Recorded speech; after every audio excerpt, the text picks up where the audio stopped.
الله أكبر الله أكبر الله أكبر الله أكبر أشهد أن لا إله إلا الله أشهد أن لا إله إلا الله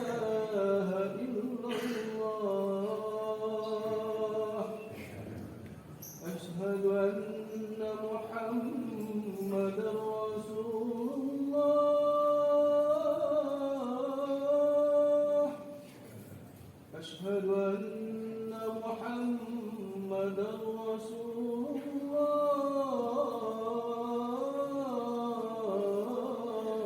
الله حي على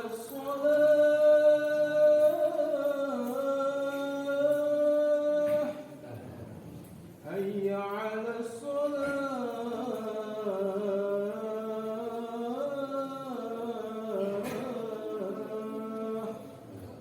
حي على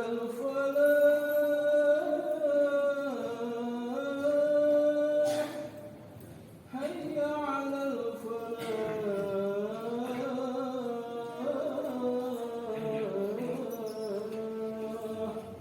الله أكبر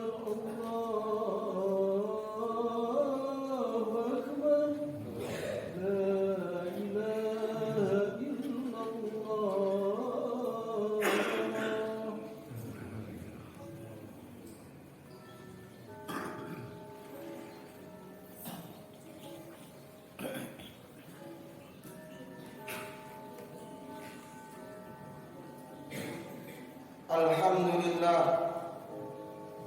الحمد لله الذي هدانا لهذا وما كنا لنهتدي لولا أن هدانا الله أشهد أن لا إله إلا الله وحده لا شريك له وأشهد أن محمدا عبده ورسوله لا نبي ولا رسول بعده اللهم صل وسلم وبارك على نبينا محمد وعلى آله وأصحابه ومن سار على نهجه إلى يوم الدين أما بعد أيها المسلمون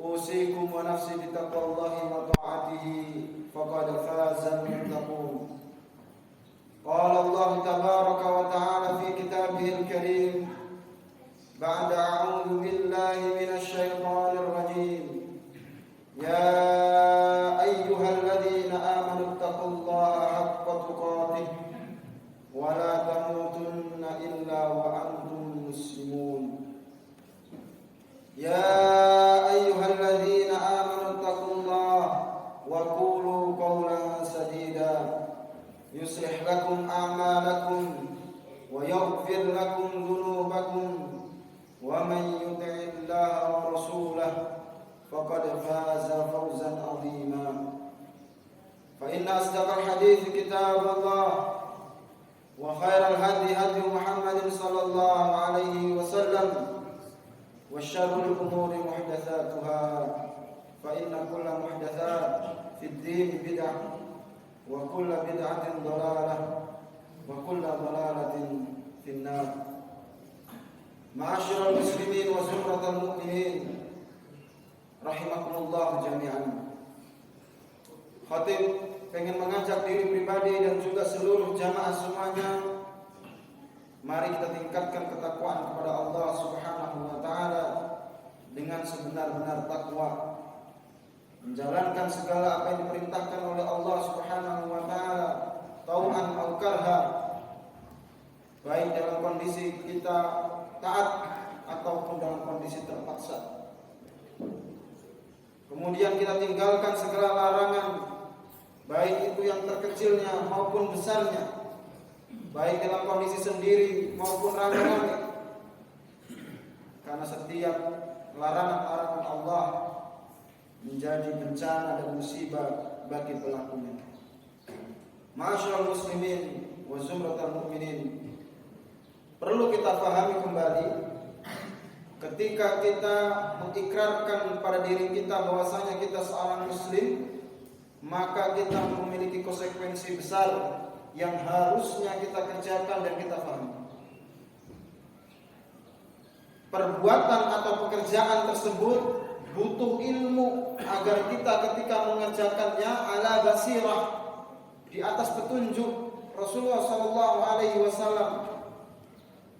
Bukan kita kerjakan atas dasar inovasi atau keinginan syahwat kita sendiri sebagai kaum muslimin.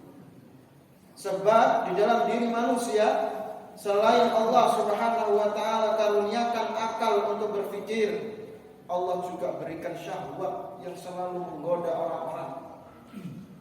Ketika seseorang melakukan maksiat, bisa jadi dia terjerumus ke dalam kemaksiatan tersebut adalah karena terkalahkan oleh syahwat yang ada pada diri.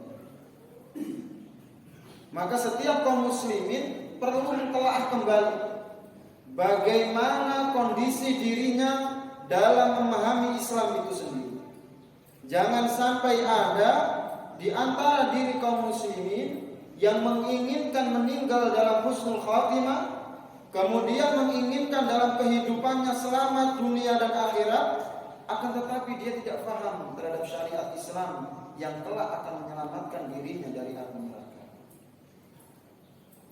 Dijelaskan oleh banyak ulama tentang makna Islam itu sendiri, baik secara bahasa maupun secara istilah. Yang ini kita bisa telaah di kitab-kitab yang begitu banyak dari zaman dahulu, kalangan para sahabat, tabi'in, tabi'ut tabi'in, ataupun ulama-ulama modern yang saat ini pun telah menyampaikan dengan begitu gamblangnya.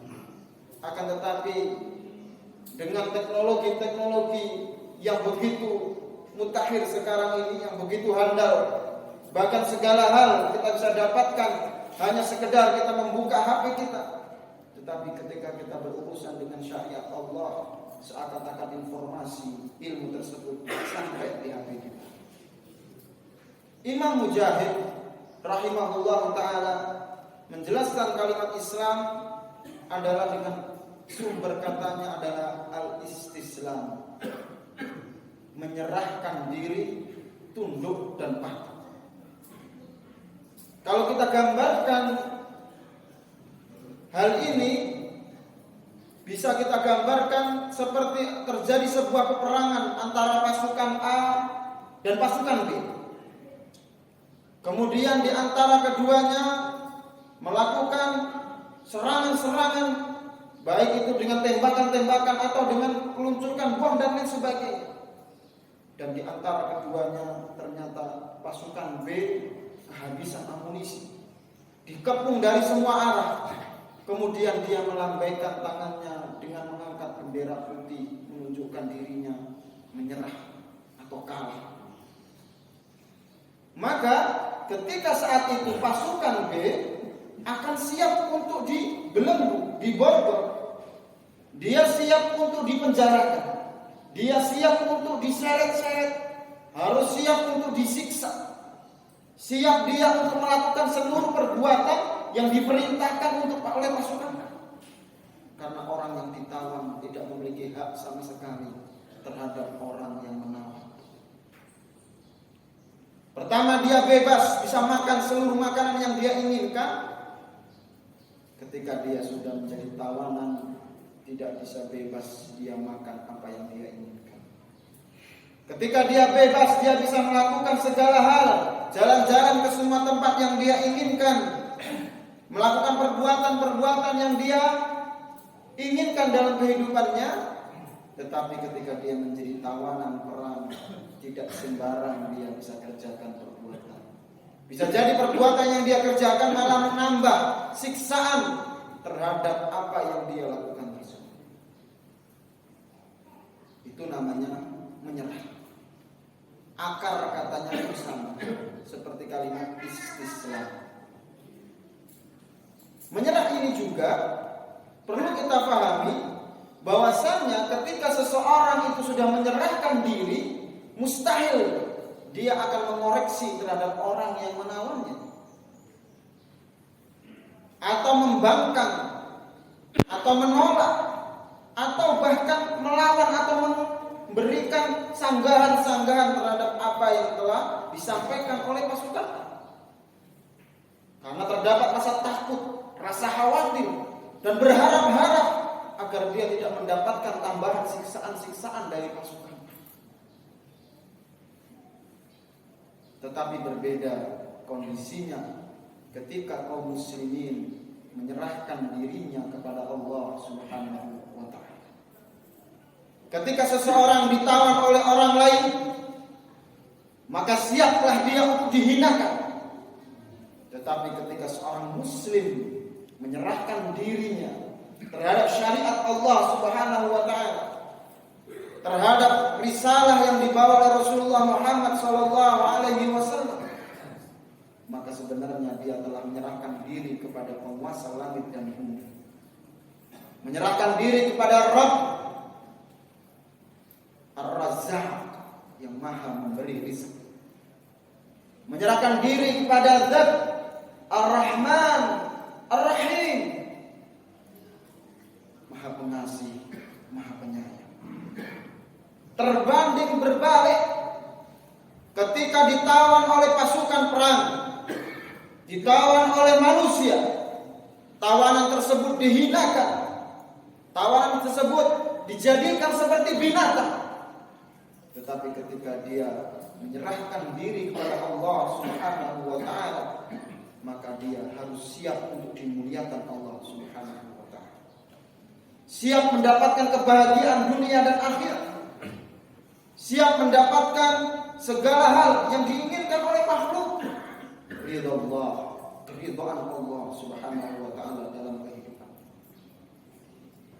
Akan tetapi sebagian dari kaum muslimin di era yang modern ini tidak adil dalam berinteraksi kepada Allah Subhanahu wa ta'ala. Berbeda ketika dia berinteraksi dengan orang-orang dalam kehidupannya. Ketika dia mendapati dirinya dalam kondisi sakit, kemudian datang ke sebuah rumah sakit, kemudian dokter mengatakan, "Pak, ini harus dioperasi." Dan ketika dioperasi harus dibius total. Maka orang tersebut dengan pasrah menyerahkan diri kepada dokter dan mengatakan, "Bebas dok, yang jelas saya pengen sembuh."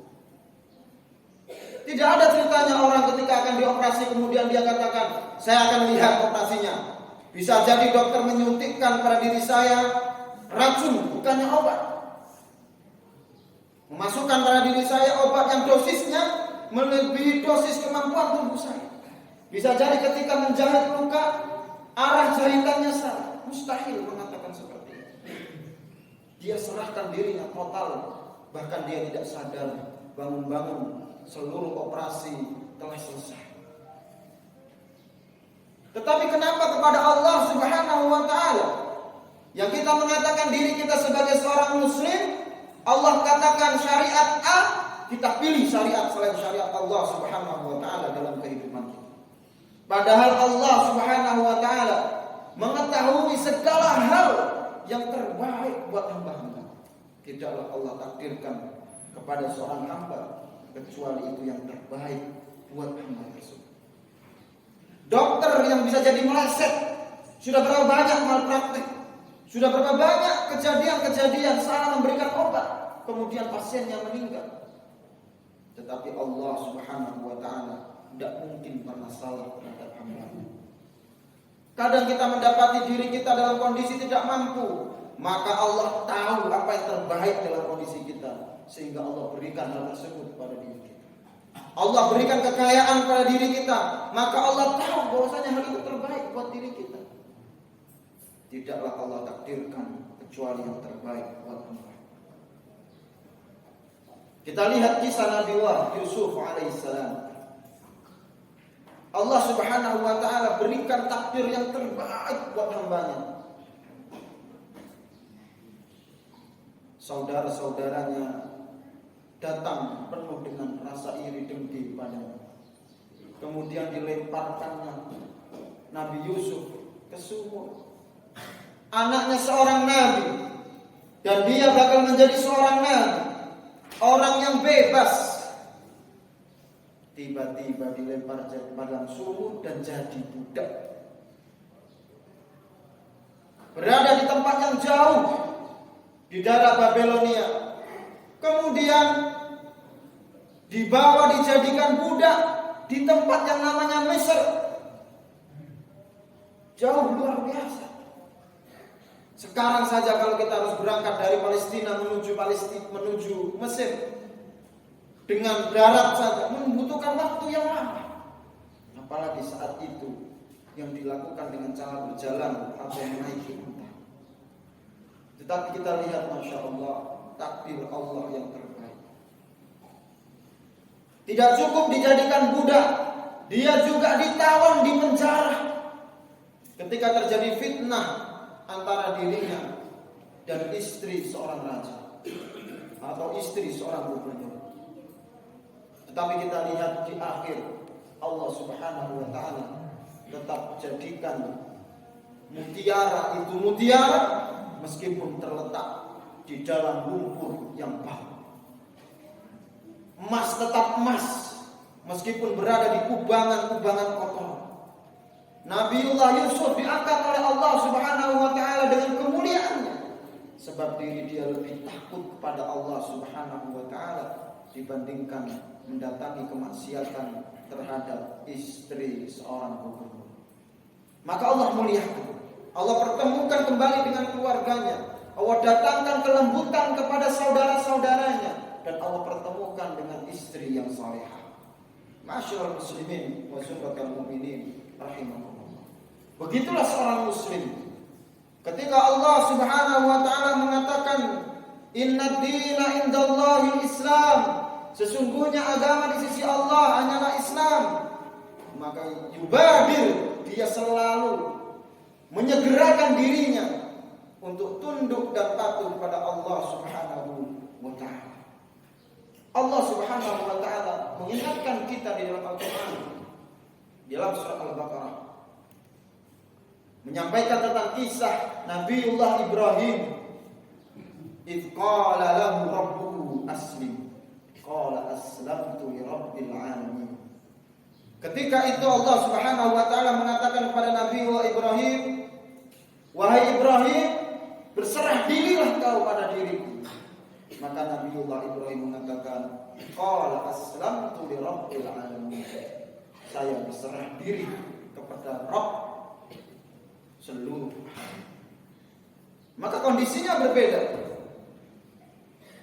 Ketika Allah Subhanahu wa ta'ala menjadikan itu pada Nabiullah Ibrahim berserah diri, maka kondisi Nabi Ibrahim saat itu rela meskipun disuruh menyembelih anaknya, meninggalkan istrinya di tempat tanpa air, tanpa makanan, tandus, tidak ada yang tinggal di situ. Karena dia telah berserah diri pada Allah Subhanahu wa ta'ala. Memahami bahwasanya ketika Allah memerintahkan sebuah syariat, maka itu yang terbaik buat hambanya. Dan ketika Allah Subhanahu wa ta'ala melarang hambanya dari suatu perkara, maka hal tersebut menjadi keburukan bagi hamba tersebut. Masyaallah muslimin wa zumratul mu'minin rahimahumullah. Allah Subhanahu wa ta'ala juga mengatakan, maka lil mu'minin wala mu'minatin idza qadallahu wa rasuluhu amran ay yakuna lahum khiyaratu min amrih.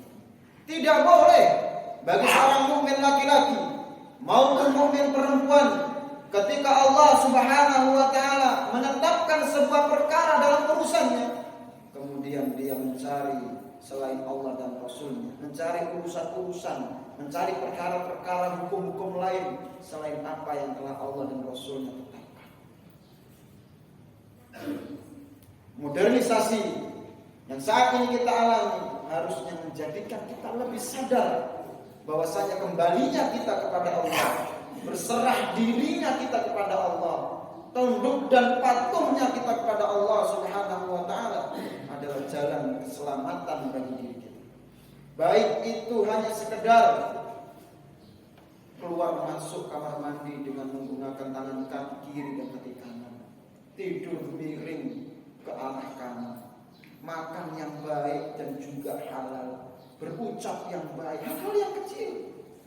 Tetapi itu menunjukkan bahwasanya diri kita tunduk dan patuh kepada Allah Subhanahu wa taala.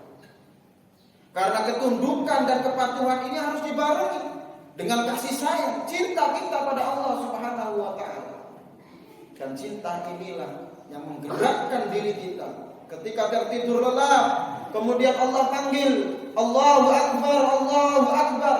Tergerak hati kita memenuhi panggilan Allah Subhanahu wa taala. Karena orang yang menyerah, tertawan, tidak bisa menolak panggilan Tuhannya. Rasa cinta inilah dalam hati kita yang menggerakkan diri kita agar menginfakkan harta kita di jalan Allah Subhanahu wa taala. Karena dia memahami bahwasanya harta yang dia infakkan, harta yang dia sedekahkan adalah harta dirinya yang sesungguhnya, sedangkan yang dimakan akan habis dan fana. Begitulah kaum muslimin. Memahami syariatnya dengan sebenar-benar syariat, tidak menjadikan urusan dunia lebih tinggi dari urusan agama. Bahkan sebagian orang beranggapan ketika mempelajari syariat Allah dianggap putih, dianggap terbelakang, jadul, dianggap orang-orang yang tidak bisa bersaing. Maka ini keliru. Orang yang mengenal syariat Allah, orang yang mengenal Allah Subhanahu wa taala dari Al-Quran, dari sunnah Rasulullah SAW adalah orang yang cerdas, orang yang mulia. Maka Allah katakan, wattaqullah wa yu'allimukumullah. Bertakwalah pada Allah, maka Allah jadikan orang yang berilmu, orang yang pintar, orang yang cerdas. Maka selain itu hanya kesia-siaan dalam kehidupan kita. Aqulu qauli hadza fastaghfirullah li wa lakum wa lisairil muslimina min kulli dhanbin fastaghfiruhu innahu huwal ghafurur rahim.